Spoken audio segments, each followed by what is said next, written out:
Je pense souvent à lui. Pourtant, je ne suis pas de sa famille. Je suis juste son voisin d'en face qui lui a laissé les clés de ma maison depuis plus de 10 ans. Étonnant, n'est-ce pas? Pas tant que cela.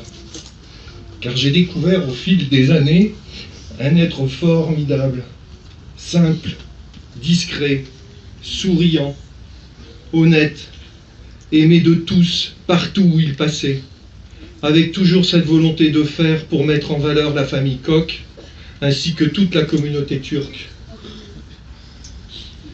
À côté de chez moi, juste après son décès, un de mes voisins m'accoste depuis son jardin et me dit « Hé, Philippe, j'ai lu dans le journal Sud-Ouest que ton ami est décédé. » Ton ami.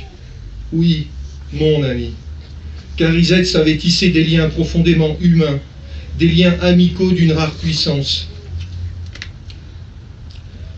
En début d'année 2013, il me dépanne vers minuit suite à une panne de mon congélateur.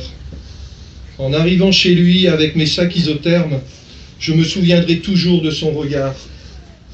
Il souriait comme à son habitude. Il avait un sourire particulier et ce don d'apaiser dès que vous le regardiez. Avec son sourire, les problèmes s'estompaient déjà de moitié. Donc, en nous approchant de lui, il nous regarde, mon fils et moi, et nous dit « Vous faites quoi cet été? Si tu veux, toi et ta famille, je vous invite chez moi en Turquie, et je te fais découvrir mon pays. » Je croyais à une plaisanterie sans lendemain. Mais il ne plaisantait pas et a tenu parole. Nous avons fait 4300 km en voiture avec ma femme et les jumeaux jusqu'à la mer Égée pour rejoindre sa famille dans son village natal et le jardin de son père où il repose maintenant en paix. Cet été, pendant nos vacances ensemble, j'ai vraiment compris qui était Isette. C'était un monstre de gentillesse.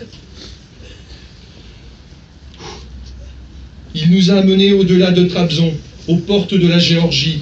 Puis les voitures ont traversé les montagnes et les plaines pour atteindre les Cappadoces.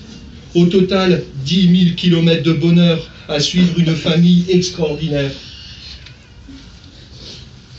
C'est grâce à la mairie de Lormont que je peux rendre hommage à Isette. Et je tiens à remercier tout particulièrement M. Touzeau, notre maire, qui m'a autorisé à prendre la parole ce matin. Au cours de notre voyage, Isette m'a aussi beaucoup parlé de son ami Philippe Madrel. J'ai senti une grande amitié qui le liait à vous, monsieur, et à votre épouse. Je souhaitais aussi faire ce discours pour témoigner à toute la famille Koch, jusqu'aux grands-parents,